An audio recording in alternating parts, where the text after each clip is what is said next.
시편 134편을 읽었습니다. 성전에 올라가는 노래 15편 중에 맨 마지막 편입니다. 성전에 올라가는 노래를 우리가 예루살렘을 향하여 가는 그런 순례자들이 부르는 노래라 이렇게 생각할 때에 바벨론에서 예루살렘을 향하여 이제 포로에서 귀환하는 그들이 불렀던 노래라, 혹은 또 절기 때마다 예루살렘으로 절기를 지키러 가는 순례자들이 불렀던 노래라 이렇게 생각할 때에 그 노래의 마지막 곡입니다. 마지막 송령과 같은 곡입니다.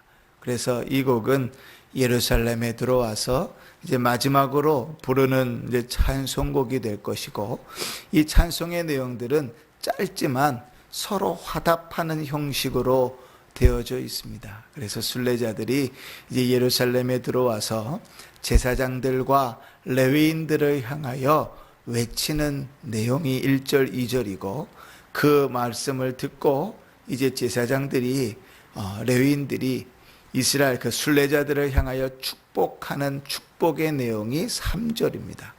짧지만 우리 한번 이 말씀들을 살펴보면서 은혜를 받으십시다. 자, 먼저 1절, 2절에 보면 이 순례자들이 레위인들, 제사장들을 향하여 뭐라고 이야기하는가? 여호와를 송축하라 이렇게 권면합니다. 하나님을 찬양하라, 주를 예배하라, 여호와를 송축하라 그렇게 말합니다. 아니, 여기 어디를 봐가지고 제사장들, 레위인들에게 하는 말입니까? 그렇게 물을 때에는 1절에 보시면 이렇게 기록됩니다. 밤에 여호와의 성전에 서 있는 여호와의 모든 종들아 이렇게 표현합니다. 밤에 여호와의 성전에 서 있는 자들이라는 것은 아마도 이렇게 생각이 됩니다. 이스라엘 백성들의 성전, 특히 제사장들은 아침과 저녁으로 하나님께 매일같이 제사를 드렸거든요. 그래서 민수기에 보면 그것을 상번제라 그랬습니다. 아침에 제사를 드리고 저녁에 제사를 드렸습니다. 유대인들의 시간 개념은 우리하고 달라서 우리는 보통 시작이 어디입니까? 아침이잖아요. 그죠? 아침에 시작을 하고 저녁에 하루를 마치는 어떤 그러한 인식을 가지고 있는데, 유대인들은 성경을 가만 보시면 언제 하루가 시작되는가? 저녁에 하루를 시작해서 저녁에 하루가 끝납니다. 그래서 창세기 1장이 되면 저녁이 되고 아침이 되면 이렇게 되죠. 그죠? 유대인들의 시간 계산은 그렇습니다. 그래서 저녁으로부터 하루를 지나서 저녁까지가 하루입니다. 자, 근데 하나님께서 어떻게 저녁에 아침에 매일같이 제사를 드리게 하셨다고요.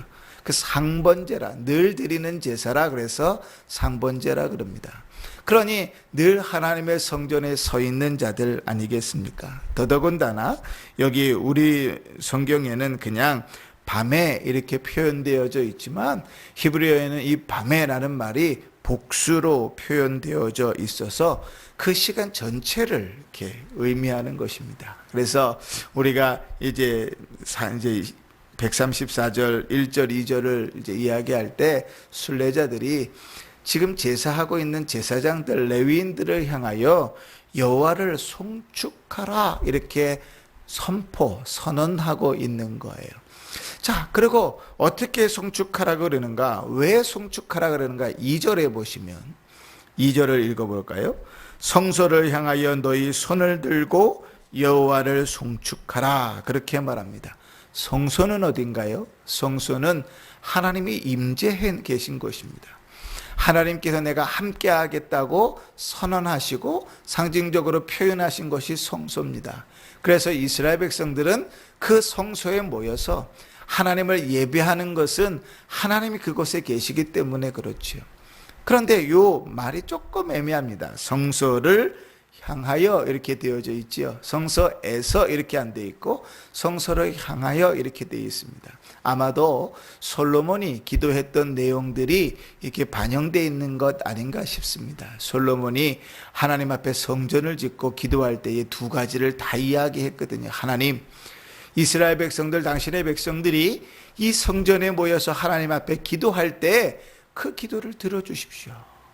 그러면서 또 무엇을 얘기했냐면 그 백성들이 멀리 떠나 있을 때에 성전을 향하여 기도할 때에 그 기도도 들어주십시오. 그래서 다니엘이 포로로 잡혀가가지고 저 이방 땅에 있을 때에도 매일같이 3번 어떻게 해요? 예루살렘 쪽을 향하여 낮아 있는 창문을 열고 기도했잖아요. 뭐에 근거한 겁니까? 하나님께서 솔로몬의 기도를 들으시고 그렇게 하겠다고 약속하신 것에 근거한 거예요. 그래서 성소를 향하여 기도하라, 찬양하라, 여호와를 송축하라 이렇게 권면합니다. 그런데 여러분 좀 이렇게 생각하고 나면 좀 이상하지 않나요? 레위인들 제사장들은 늘 성전에 있는 자들이잖아요. 성소에 있는 자들이잖아요. 하나님을 제사하고 예배하는 자들이잖아요. 그런데 왜 순례자들은 그들에게 여호와를 송축하라고, 주를 예배하라고를 찬송하라고 이렇게 권면할까요? 당연히 그렇게 하는 것 아니겠습니까? 순례자들은 이렇게 이야기하고 있는 것입니다. 너희가 그곳에서 하나님을 찬양하고 예배하는 일들이 너희의 일이 되지 않고 너희의 형식이 되지 않고 진심을 다하여 하나님의 임재하는 장소인 성소를 향하듯이 하나님을 향하여 너희의 전심으로 진심으로 하나님 앞에 서서 예배하라고 권면하는 것이죠. 우리가 주간에 원로 목사님께서 카톡에 영상을 하나 올리셨어요. 그러면서 글을 이렇게 올리셨습니다. 정직히 기도하신 바랍니다. 그죠? 하나님 앞에 정직하게 서서 진실하게 서서 예배하고 기도하는 일은 형식에 그치지 않습니다. 기도하는 흉내는 많이 낼 수 있습니다. 밤도 샐 수 있고 금식도 할 수 있습니다. 그러나 하나님 앞에 정직히 서서 그 일을 감당하는 일은 쉽게 되는 일은 아닙니다. 하물며 제사장과 레위인들은 늘 성수에서 일하는 자들, 성전에서 일하는 자들입니다. 그렇기 때문에 오히려 그들은 더 그 일들이 일에 빠져버릴 수 있고 형식적일 수 있어요. 그래서 순례자들이 이렇게 선언하는 것입니다. 너희 제사장들과 레위인들아, 하나님을 향하여 진심으로 전심으로 찬양하라, 송축하라, 예배하라 이렇게 권면하는 것입니다. 자, 이제 레위인들 제사장들이 그 순례자들을 향하여 화답하는 내용입니다. 이것은 아주 제사장들이 늘 그 백성들을 향하여 축복하는 내용의 상용 구절들입니다. 3절을 보시면 천지를 지으신 여호와께서 시온에서 내게 복을 주실지어다. 그죠? 시온에서 복을 주실지어다. 이거는 구약 시대의 제사장들이 그 백성들을 축복하는 축도의 형식입니다. 그래서 아론의 축도에 보면 여호와께서 내게 복을 주시기를 원하며 그렇게 되죠. 그죠? 그 구약 시대에 나오는 축도, 축복의 내용입니다. 우리로 따지면 예배 맨 마지막에 나오는 축도와 같은 것이겠죠. 그렇게 축복하는 것입니다. 자, 여기서도 우리가 조금 깊이 생각해 볼 것이 있습니다. 그 순례자들을 향하여 제사장들 레위인들이 축복합니다. 시온에서 하나님께서 그들에게 복을 내리시기를 원한다. 이렇게 축복하는 것이죠. 그 축복을 받는 당사자들이 누굽니까? 하나님 앞에 예배하러 나온 자들입니다. 우리같이 그냥 가까운 거리에서 예배하러 나온 자들이 아니라 저 멀리 이스라엘 전역에서 예배하러 온 자들입니다. 우리식으로 비유해서 굳이 따지자면 저 전라도 광주에서 예배드리러 올라오고 저 강원도 춘천에서 예배드리러 올라오고 저 대전에서 예배드리러 올라오고 심지어 저 부산 제주도에서도 예배드리러 올라와서 모이는 이들이라고 이해하시면 좋을 거예요. 우리는 이렇게 생각할 수 있잖아요. 야, 그들이 얼마나 신앙이 진심이면, 그들이 얼마나 신앙이 열심이면 그 먼 곳에서부터 하나님 앞에 예배하러 올까? 야, 대단하다. 이렇게 볼 수 있겠지요. 근데 여기서 한 가지 우리가 좀 더 깊이 생각해 보아야 할 것은 예배 자리에 나오는 것이 목적이 되어서는 안 된다는 사실입니다. 이슬람 교도들이, 무슬림들이 그들의 인생에 평생에 해야 되는 순례가 있습니다. 그 성지 순례지요. 꼭 해야 되는, 메카를 다녀와야 되는 그런 순례가 있습니다. 그 일은 그들에게 있어서 구원의 대단히 중요한 일이기 때문에 그들의 평생에 한 번은 그 일을 하기 위해서 돈을 모으고 그 일을 하지요. 그냥 그곳에 참여하는 것, 그것이 인생의 목적은 아닙니다. 예배 자리에 나와 앉아있는 것, 그것이 그 예배의 목적이 아닙니다. 그럼 예배의 목적은 무엇입니까?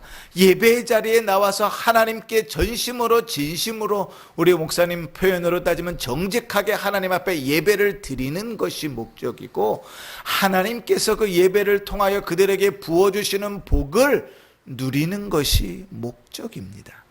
그러니 예배에 나오는 것이 그냥 하나님께 벌 받을까봐, 저주 받을까봐 어쩔 수 없이 목매어 끌려 나옴이 아니라, 예전에도 그랬고 지난주도 그랬고 어제도 그랬고 작년에도 그랬으니까 습관처럼 그냥 예배 자리에 앉아 있다가 돌아가는 것이 목적이 아니라, 지금 하나님께서 그들에게 부어주실 은혜를 사모하며 그 은혜를 누리며 그 돌아가 삶 속에서 그 복을 누리고 살아가는 것이 그들의 목적이라고요. 하나님 앞에 예배하러 나오는 것은 그런 것입니다. 그러니 제사장들이 그 순례자들을 향하여 여호와께서 시온에서 너희에게 복을 주실지어다 이렇게 축복하는 것은 그런 것입니다. 우리의 예배의 맨 마지막에 축도가 있습니다. 목사가 그 모든 성도들을 향하여 축복 기도를 드립니다. 왜 축도로 예배를 마칩니까? 그것이 성경에 나와 있는 예배의 한 순서이기도 하지만, 지금 그렇게 예배한 것처럼, 그렇게 은혜와 복을 누린 것처럼 저들의 삶 속에서 그 복이 넘쳐나기를, 그 복으로 살아가기를 하나님의 이름을 대신하여 그들에게 복을 비는 것입니다. 그리고 하나님께서 그 복을 그들에게 베풀어 주시기를 구하는 것이고, 그 축도를 받는 이들은 하나님께서 그 복을 우리의 삶 속에 부어 주시기를 기대하는 것이죠. 그러니 사랑하는 성도 여러분, 우리 말씀 가운데서 두 가지 적용을 좀 세우면서 기도했으면 좋겠습니다. 첫 번째는 예배를 준비하는 이들을 위해서 기도하십시다. 하나님 앞에 예배를 준비하는 이들이, 특히 목회자를 비롯해서 예배를 수종드는 이들이 그 형식 속에 그것이 일이 되어 멈춰서지 않도록, 설교하는 자가 그것이 일이 되어 설교할 때 그 속에는 하나님의 은혜와 역사가 없습니다. 예배를 섬기는 여러 순서를 맡은 이들이 그냥 직분자여서 일이어서 그것을 형식적으로 감당할 때에는 거기에는 아무런 은혜가 없습니다. 예배를 담당하는 이들이 진심으로 하나님 앞에서 그 일들을 담당하여 섬길 수 있도록 예배를 담당하는 이들을 위하여, 특별히 목회자를 위해서 여러분 기도하셔야 될 것입니다. 여러분이 기도하시는 것이 여러분이 은혜 받는 비결입니다. 두 번째로 우리가 기도할 것은 예배에 나오는 것이 목적이 되지 않기를 바랍니다. 예배 자리에 나오는 것이 목적이고, 예배 자리에 나와서 내가 어려움을 면피하는 것이 목적이 아니라, 예배의 자리에서 진심으로 하나님을 예배하고 진심으로 하나님을 만나고 진심으로 하나님께서 부어주시는 복을 누리며 살아가는 것을 소원하기를 바라고, 그것을 목적하여 주 앞에 나오기를 바라고, 그 삶이 그러한 것을 기대하며 살아가는 삶이 되기를 바랍니다. 그래서 원로 목사님의 표현대로 정직한 기도가 있기를 바라고, 하나님 앞에 정직한 예배를 드리기를 바라고, 하나님 앞에 정직한 신앙의 삶을 살아가기를 바라는 것입니다. 예배를 수종드는 자들이나 또 함께 모여 예배를 참여하는 자들이나 동일하게 진심으로 하나님 앞에서 예배할 수 있기를 바라고, 하나님께서 내려주시는 은혜를 누리며 복을 누리며 살아갈 수 있기를 바랍니다. 예배 때마다, 그 천국 잔치 때마다 주께서 우리를 만나주시고 우리에게 부어주시고 역사하시는 은혜를 풍성히 누리시고, 그 은혜 가운데 참 기쁨과 즐거움으로 하나님을 대하며 그 은혜 가운데 기도하고 그 은혜를 이어 살아가는 복된 인생이 되시기를 주의 이름으로 축원합니다. 아멘. 기도하십시다.